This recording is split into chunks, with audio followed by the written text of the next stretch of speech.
Hello everybody, I'm happy to be here with you again, and this afternoon, today, I'm going to show you a technique I use that combines pencil and acrylic. And I've been working to develop this technique over the past maybe 5 or 6 years, since I started working on my illustrated books. Pencil is one of my, well, I would say it's my favorite medium. I just love drawing with pencil. And that doesn't extend to colored pencil. Sometimes I like to work in colored pencil, but generally it's just regular graphite pencil that I love so much. So when I started doing the illustrating, what I wanted to try to achieve was the look of a tinted drawing. And one of the ways you can approach that is pencil and watercolor, but I didn't really have much luck with that. And in particular, I got frustrated by lifting lower layers. And so I hit on the idea of trying to use, or of using acrylics, because some acrylics, just like some watercolors, are transparent and others are more opaque. And I discovered that these fluid acrylics, the golden fluid acrylics, are really nice to work with because of a couple things. One is they're fluid already, much more fluid than a tube acrylic, and you'll see when I squeeze out some puddles. Anyway, so they're more fluid, but they're also highly pigmented, so you can thin them way down and still get good coverage. Another thing I like about this particular brand is that every label, I don't have a, well, here's the most transparent one I have. Oh no, this one. Okay, so every label is printed with these 3 lines, and then, believe it or not, somebody sits there and puts a brush of paint over those lines to show you quickly and easily how transparent this particular paint's going to be. So, as you can see, my transparent red oxide transparent, you can see it's transparent, burnt sienna somewhat, burnt light umber somewhat, and then others of them Payne's grays, not transparent at all. So you don't have a lot of guesswork with whether you're working with more or less transparent or more or less opaque paints when you work. So anyway, so the first step obviously is to do the drawing. So I did this drawing with pencil. I used HB, 2B, 3B, and 4B, although not, I'm sorry, I don't think I used 3B or 4B. I think I stopped at 2B.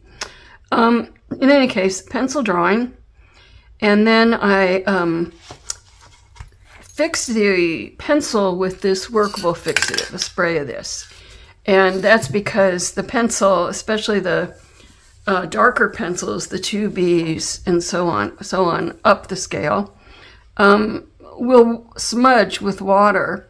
They also smudge all of them just by rubbing them. So the fixative prevents the smudging or the running with the water when you go over it with the acrylic paint. But then, once I got the fixative on, I, in this case, adhered it to a MDF panel that I had coated with gesso, and I adhered it with this Liquitex acrylic matte gel medium, and I also put 2 coats of the medium over the fixed drawing. And I did that not to fix the pencil because it was already smudge proof from the workable fixative, but because I wanted a good base on which to put my acrylic, and I found that if I put it directly over the fixative, it tends to bead up.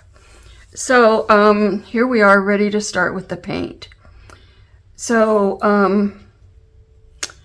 I guess we will start in the background. Okay, so I don't usually tape my edges, but I did notice that my edges were nice and clean, so thought, okay, that might be useful to me. I'll just keep it that way for now. So let's get started, and I believe I will start on the background. And this is a winter scene. I was contemplating before I came over to the table that I might do the sky in a blue, but I see that I have already darkened it with the graphite, so I'm gonna go for not like a sky blue, but more of a blue gray, and that'll be a wintry sky. So I have my flat brush dampening it. I have Prussian blue here on my palette, and I'm going to get a little color on my brush and start just tinting, and I'm going around the tree trunks. And we often see tree trunks darker than our background, but sometimes kind of nice to have them lighter, like I do here. And that's not any scientific thing there, but just something I think I happened upon at one time, and then I thought, oh, I like this. I'll use this again. So just trying to get inside in those spaces between the trees. And yeah, I'm using kind of a big brush for some of these spaces, but I think that the bigger brush, I like to use the biggest brush I can get away with. And one thing about these flat brushes is that you can just use the point, you can use the whole width of, I don't know what you call it, the head of the brush. You can use just the blade for a little line. So I find them quite versatile. And actually, until fairly recently, I didn't really use rounds at all. I was using flats and liners. So you can see how a little bit of paint, because I'm putting the brush, just the edge, the tip in the paint, and then working it really well into the brush so it's distributed pretty evenly. And it's just a very light tint. Okay. All right. I think I'll put a little bit. Woo, that was a lot. It's funny, it's not really a lot, but it's a lot for what I was expecting to come off the brush.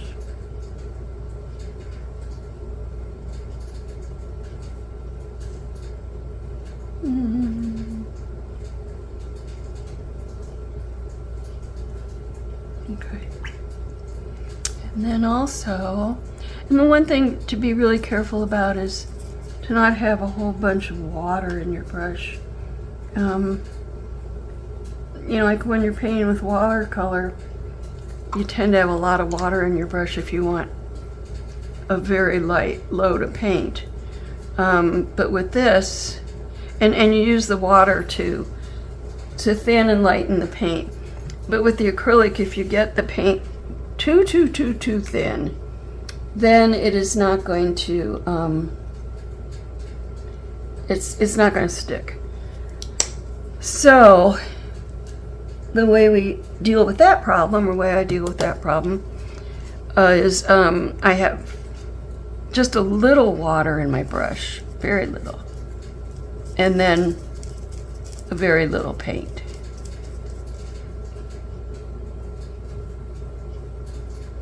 So it's not really, it's not, what am I trying to say? There's not much paint on the, coming off the brush onto the paper, but it's not highly thinned with water. I guess that's what I'm trying to say. And put a little behind him here. And let's get, ooh, that's pretty. You can get such nice variation in colors just by layering washes over each other. It probably hardly seems like it is very subtle, but it's there. Okay, let's stop for now. I'm not sure whether I want to put brown on those trees or not, so I'm going to just wait for that a little bit. So now for our squirrel. He's going to be a gray squirrel, but gray squirrels sometimes have some brown in them, specifically some reddish brown. So that's where I'm going to start. And the brown goes, I start with the insides of the ears,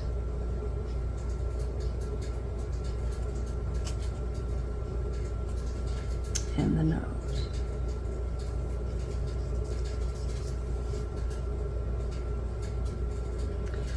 There's also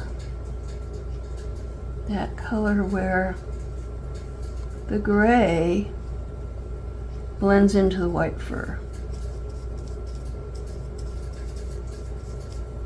And that would be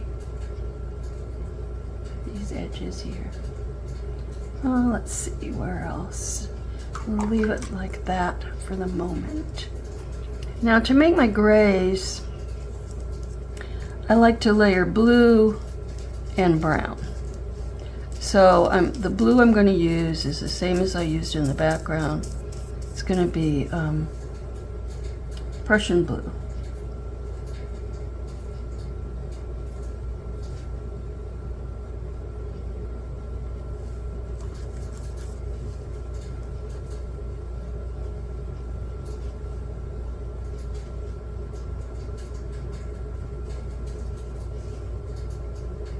And whenever I feel like I have too much paint, I'm wiping it off on the paper towel over here to my side, which I'm not sure whether you can see or not. So this paint, since it's so thin, dries pretty darn quickly on the page.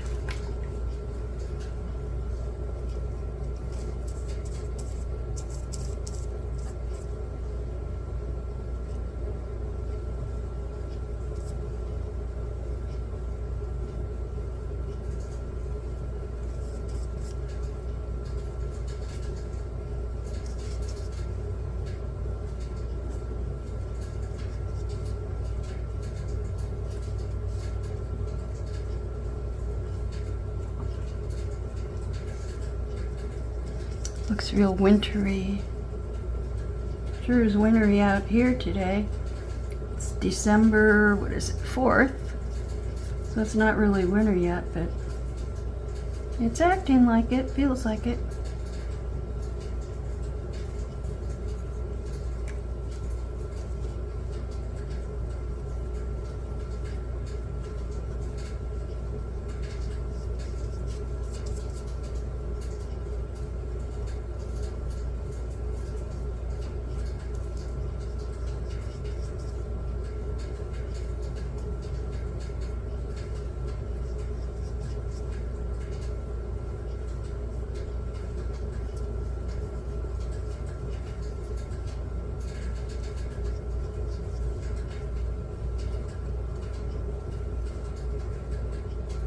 Let's see now.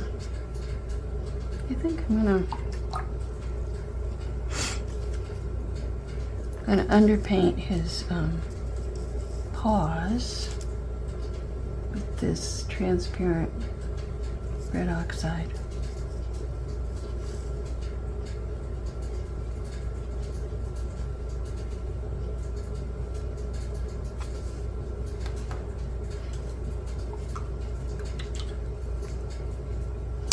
And gonna get a little manganese blue, which I like as a shadow color on white fur.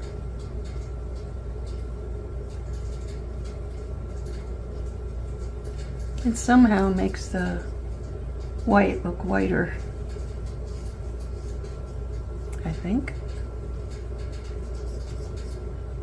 So you can see how little paint I'm using. I think you can see that.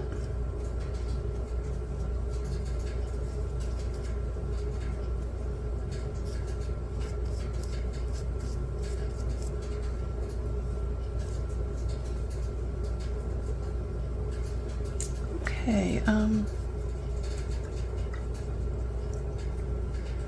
all right, I'm gonna dry that for a minute. Let's go on to his eye at this point.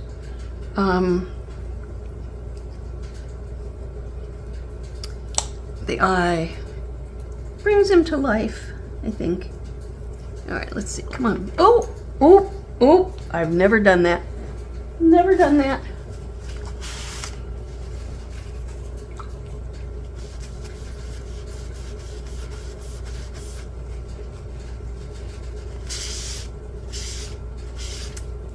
Okay, wow. Didn't all come off, but most of it came off, and I don't want to rub it anymore. So don't do that. I've never done that before, like I said, and I don't know why I did it now. I'm getting to the point where almost all my bottles of paint are really low, and so I have to give them those good hard shakes to get the paint down in the where it's going to come out of the bottle, and then get problems like that.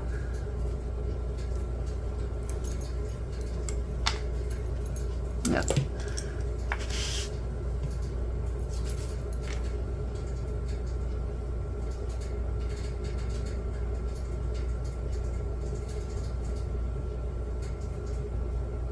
Okay, dark in the, this is light burnt umber. A little bit of dark in the ear, a little bit at the tip of the nose, the nostrils. Okay. And I'm going to let that dry for a little bit.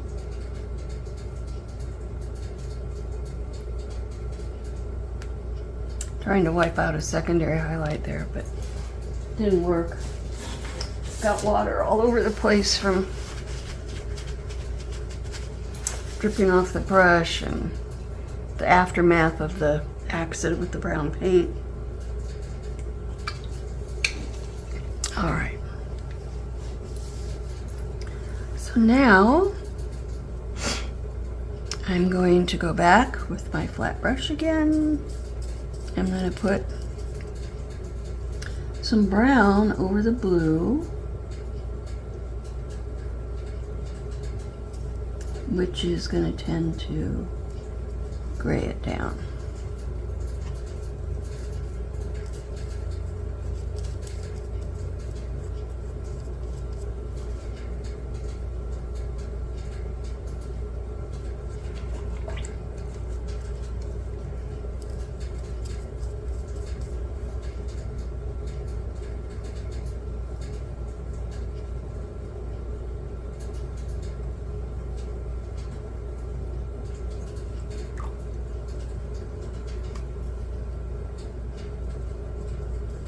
One of the things that I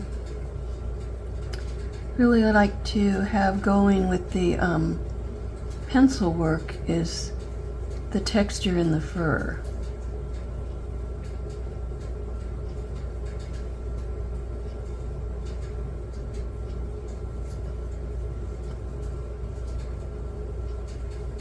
Which I have here pretty well.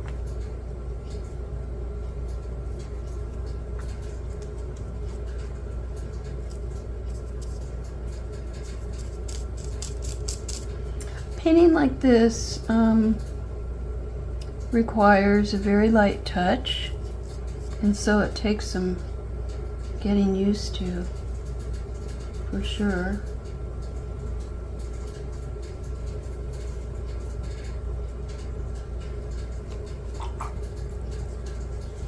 And I can go to a bigger brush.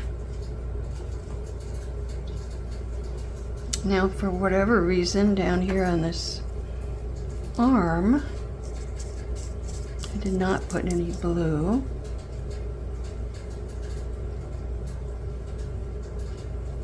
I'll do that now.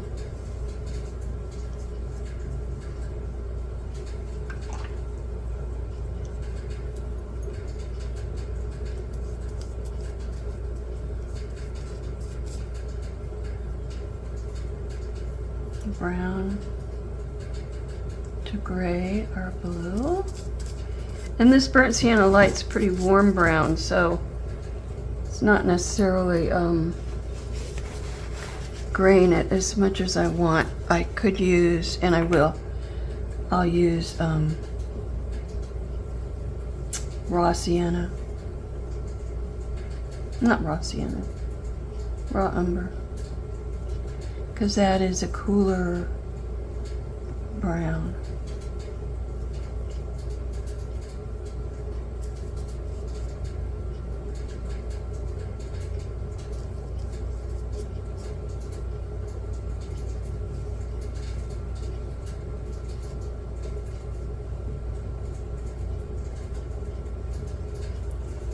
All right. So far, so good, I think. Let's do the pupil of the eye. Black.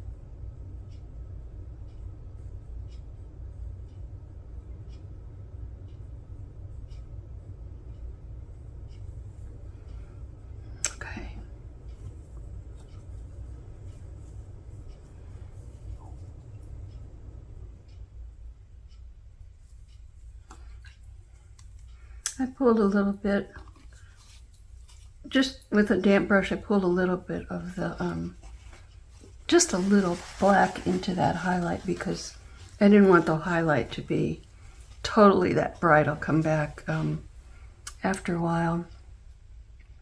Let's see now.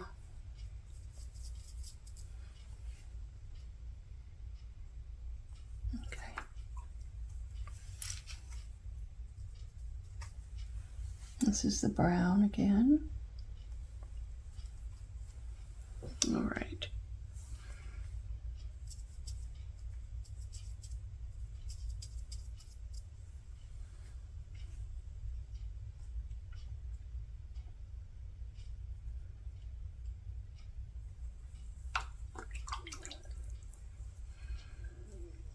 I'm just going to get a little bit of red.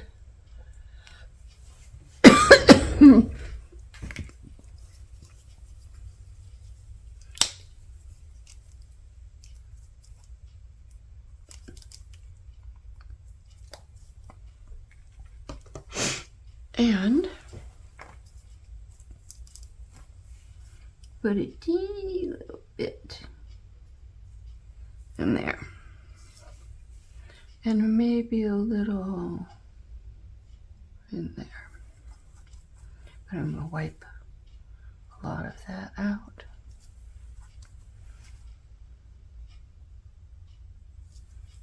Too much.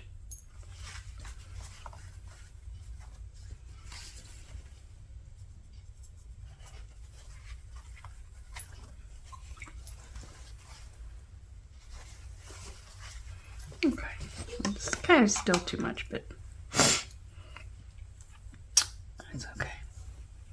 I think I'll put a little bit of red in the eye.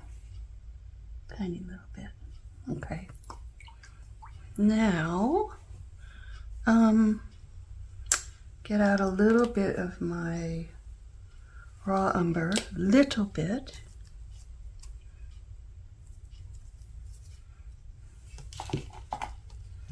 And what I want to do with this is turn it around. I want to soften that edge of the eyelid. It's a very harsh line. And if I add just a little bit of my raw umber, there, that softened it. That's good. And I think, let's see, also I want to put it on this edge of that lid. Okay. And a little more the bottom of the nose. So I can put the paint down, then wipe my brush off and come back and soften that. Likewise, it would be good to soften this edge.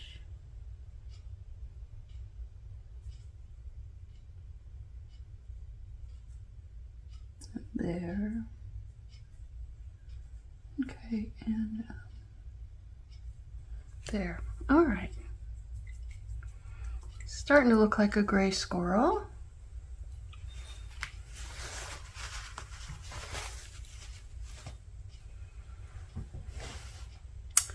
Since I have my my raw umber out, let's put a little in the darker areas of the gray fur.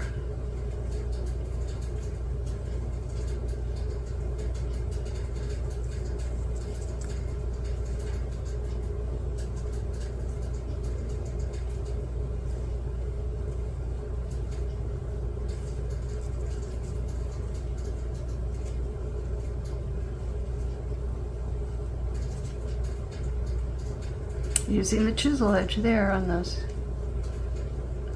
nice lines.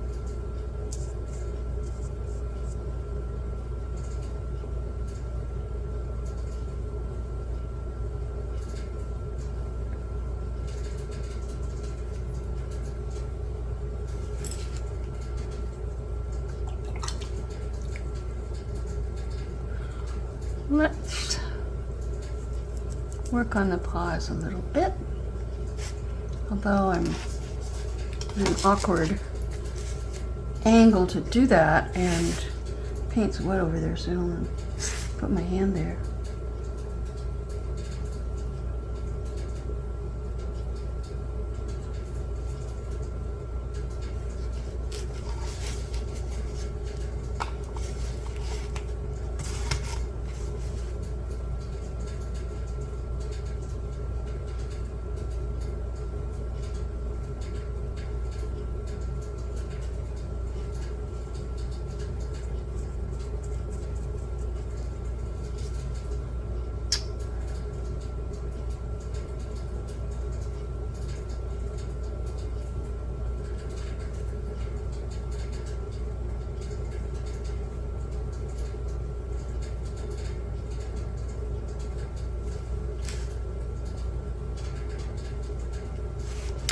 right. I think I'm going to leave it there for now. I want, or let me put one more thing in here. Put some corners and eyes.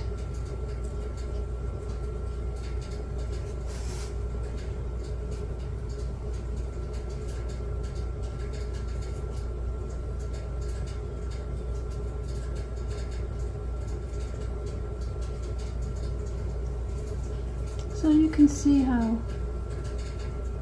subtle these tints can be, if that's what you want, and that's what I want. So here we go.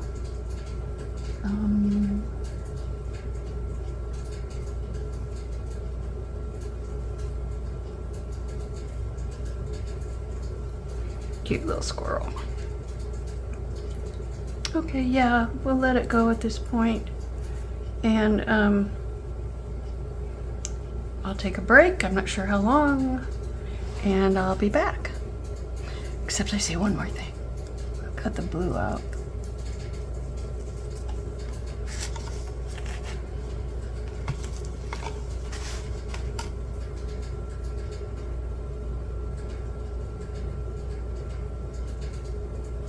It's kind of too deep. Well, it's not too deep for where we're going to go in the end. It's just deeper than the rest now, but that's okay. We'll leave it because we will deepen the rest. Okay, next time. Bye-bye. Good morning, fellow squirrel lovers. So we're back to work on our little squirrel buddy. And it's been a couple days since I worked on her, him, her, whatever. I think it's a her. And I've been trying to decide how much further I want to go. I like where I am with the squirrel. The background, I think in relation to her, is weak. That could be okay or not be okay, depending on, you know, just what you're trying to achieve. So anyway, last time I think I added some dark on, oh no, here. And I thought, oh, you know, that's too much. Well, it was just too much for where I was at that moment. It's not too much overall. So I was working with the Prussian blue, and I'm going to go back to that and just add more. Okay. Cats. I love my cats. But they can be troublesome when you're trying to do something like this. Now I had a kind of a lot of paint building up on that edge from the side of my brush. Sometimes if you have more paint than you really should have in your brush, it's going to concentrate coming out on right at the edge. So tried to deal with that. And even though this is very pale up here, I do want to give it a little more color. It was very white before. So this is just a process, as you probably know, of constantly looking at your painting and evaluating what you have done so far and what more you want to do. And since I'm working with transparent, I don't really have the option of deciding I want to do less, unless I catch it right away and can pull the color back out while it's still wet. But unlike working with opaque paints where you have the opportunity, if you get it too dark, to come back and put light over it, you know, that's not a choice here. You can make it a choice if that's what you want, but I like working in transparent. So this squirrel is gray, not brown. So adding more blue is going to help that. And I'll probably have to add more brown again.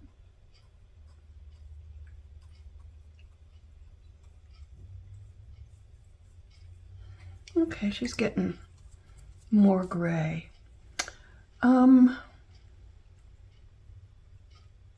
Thinking, I do think I need to emphasize or just give a little definition to this edge. Okay, and what else? Maybe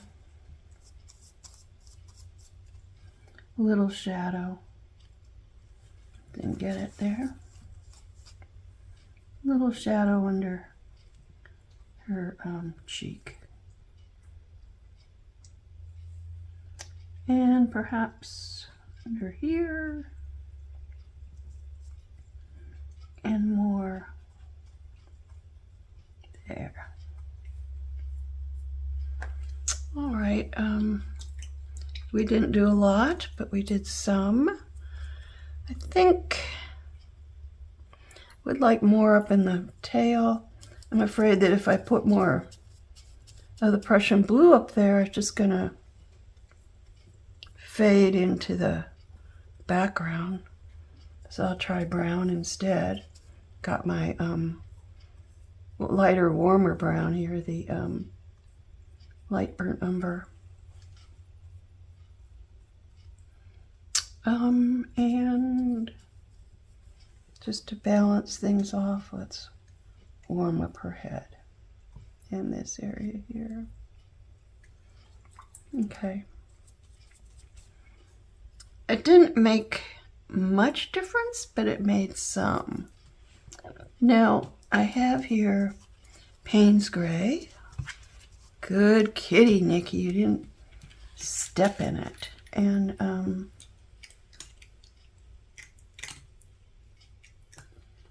gonna just darken some of the shadows on her.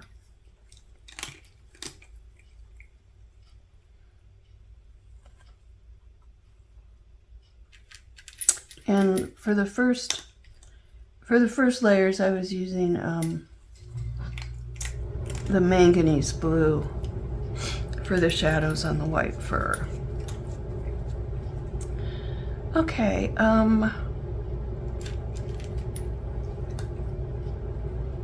thinking about what to do in the sky. I guess I'll just add a little more Prussian blue.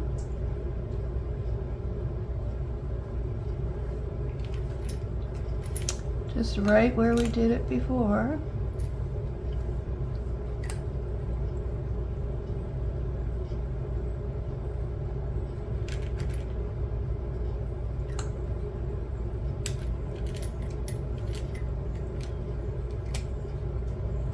And maybe up here too.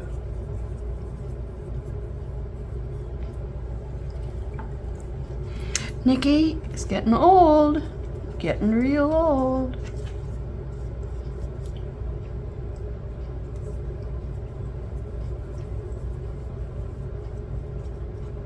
So that's a lot of Prussian blue up there that I added to bring that tail out.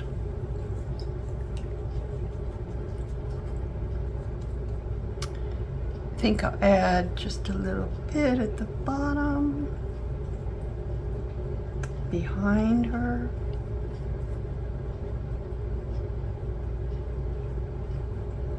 Okay. And I am going to have to deal with the trees eventually. So maybe now. And I'm going to just try the brown. Very little.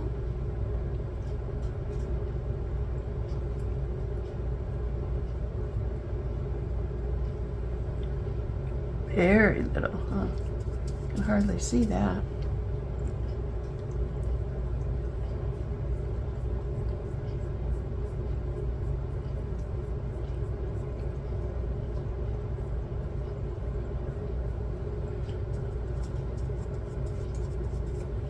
You can, I think you can see my palette, so you can see how little paint I'm putting on my brush. Okay, let's get a liner. There he goes again. Nikki, come on. Nikki, back. Nikki, go on. Come on, go on. Oh, won't go. Okay. Gonna get just a little bit of this raw umber.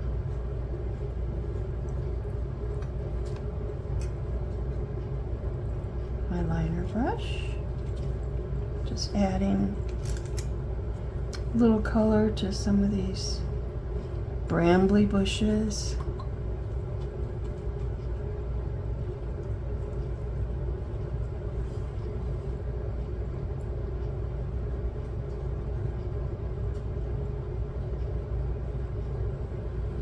And I think likewise, I can add little of these hairs here coming out from the tail. The tail, you know, her body fur is pretty short and soft. The tail fur is longer. So, and I have some darks up here where we're seeing shadow between clumps of tail fur, but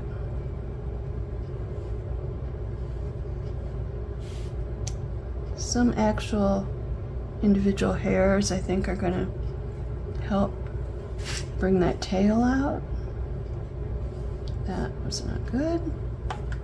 Didn't really have quite enough water on my brush, so the paint wasn't flowing off it.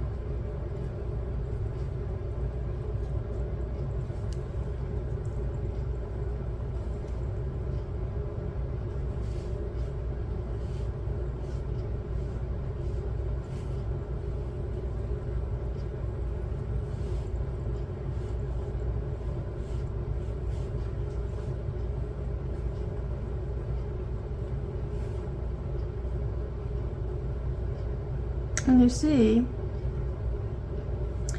a lot of the character of this piece has come from the pencil. And the paint is just adding our color. Okay, I would like this area here's looking kind of sparse, so let's see what we can do here. All right. And I'm going to dry it and then put some other color in the snow. Alrighty, let's get out some, we had some of this pretty permanent, what is it, permanent violet? And I've got some dioxazine purple, very pretty. And I think I might use a little bit of manganese blue. We'll see. Get it out just in case. Okay. Alrighty. A big brush. And let me think for a minute here.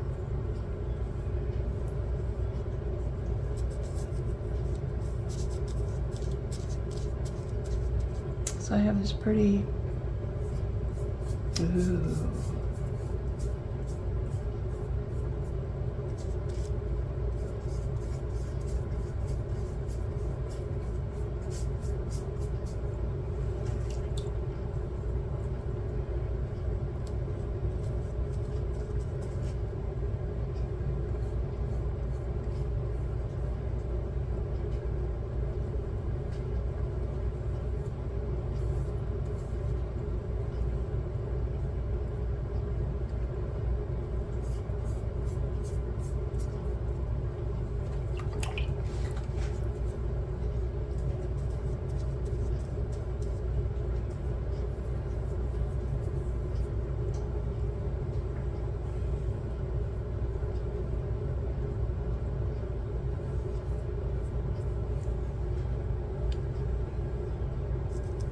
Let's try her.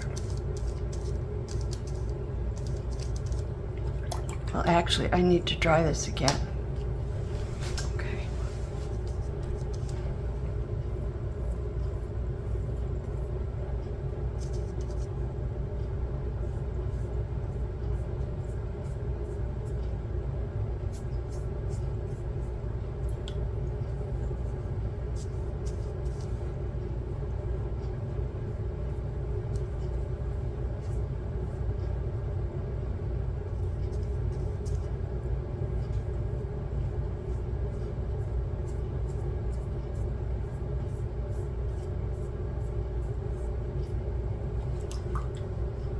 That feels like a little too much. Try to wipe some water across it and maybe lift it. That's better, I think. Okay, now I'm looking at her paws again. Nikki? Nikki, please. Sorry about that. All right. I notice I have a little kind of suddenly light area here. I don't know why, but I want to, well, anyway, okay. Alrighty, what now? Let's put a little on this area up here. Dull that down a little bit. Okay, I wanted to work on making her paws darker. So I'm going to go to the Payne's Gray.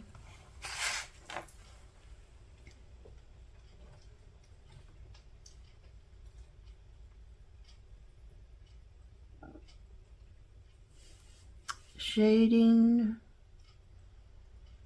the paws.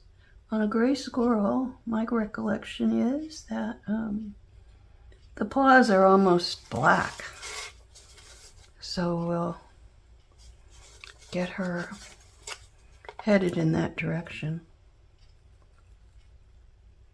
Here we go. And okay, I think I'm going to, or I am going to, put some Payne's Gray over almost all of her.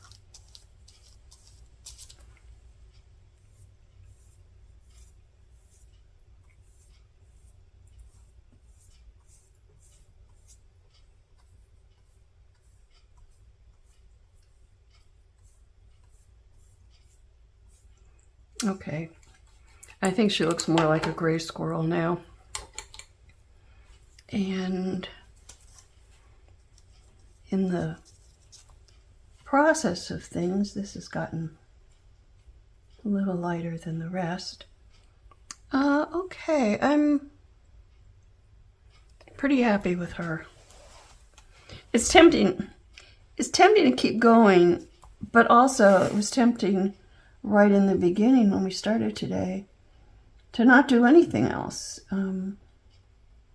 because I thought she was looking pretty good, and she was. Okay, maybe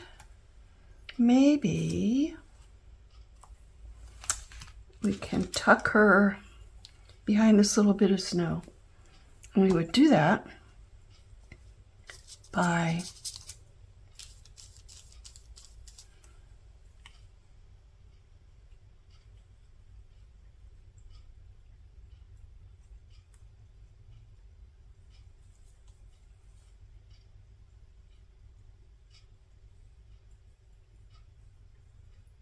like so.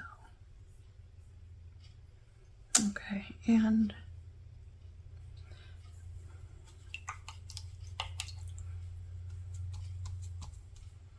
she's also, see now if I could wipe that away, but I don't think I can. Well, maybe I did a little bit.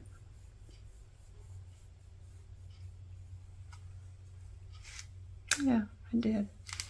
Okay, and I want to darken just a little bit. in here.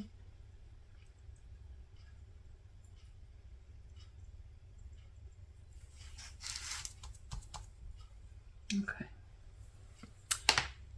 As I look at it, I am pretty happy with it. I am happy with it, but I would like to do, what I'm seeing now is that I have warm on this side, but I don't really have any warm over here. Unless you want to call this, excuse me, violet warm. It's a little warm. I think what I'm going to do to deal with that, the warm balance thing, is I'm going to take a little bit of this raw sienna and put some color in this bush and this one. Okay, I think that's better. What else? Okay, I'm seeing these trees back here are lighter. I don't know whether that's good or bad. I'll leave it like that at the moment. Might be nice to have some grasses coming up like so, which we could do.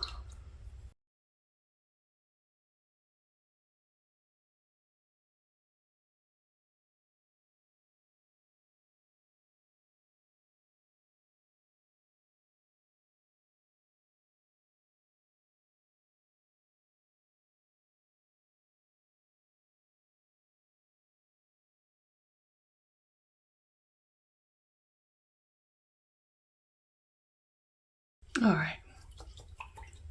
Now, there's just one more thing to do, and that is the whiskers.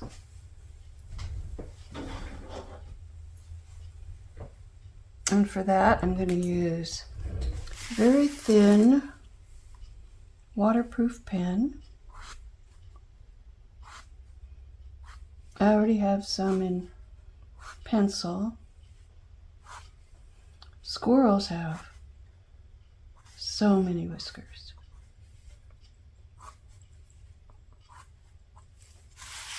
There we go. And let's sign it.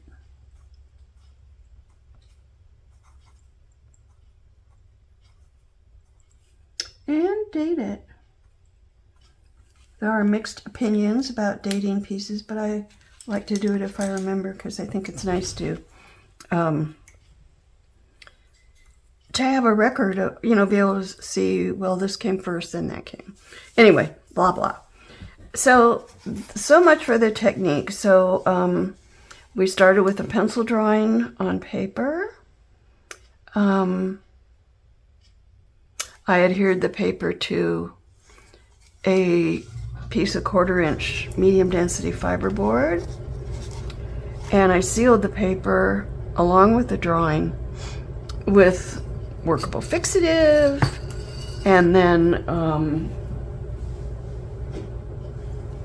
Liquitex matte medium, and then just did washes. So that's a technique that I'm really enjoying. I've worked on it, as I said, for probably 5 or 6 years now, and I'm liking it more and more. And you know, the more you work on it, the more used to it you get, and the fewer problems you run into, and I'm finding that that's the case, and I really enjoy it. Now, if I wanted to, I could spatter snow over here. Do I want to do that?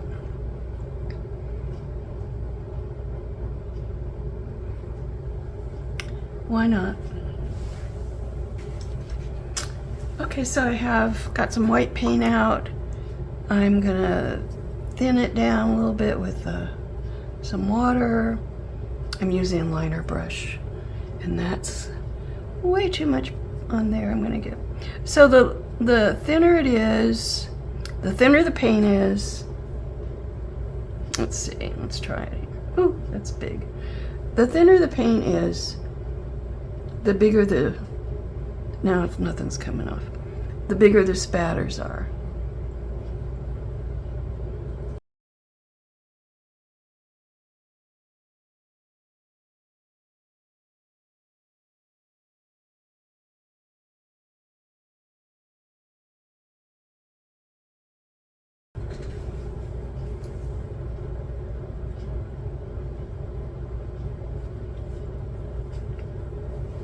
sometimes I don't like spattering so much because you can't really control, you can't control very well where everything's going.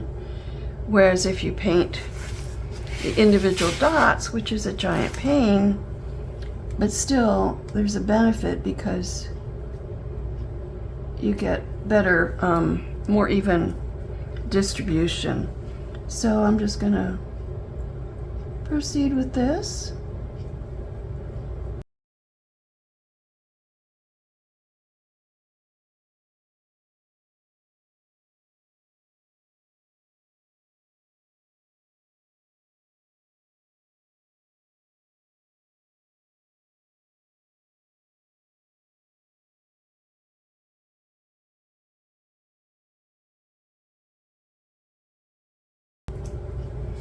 There we are, all done. The tape's off. Turns out the margin wasn't as clean as I thought it was. But anyway, hopefully you've enjoyed this. Hopefully you found the technique intriguing. And if you enjoy pencil drawing, I hope you'll give this a try. Okay, and I hope to see you again here on YouTube. Take care. Bye-bye.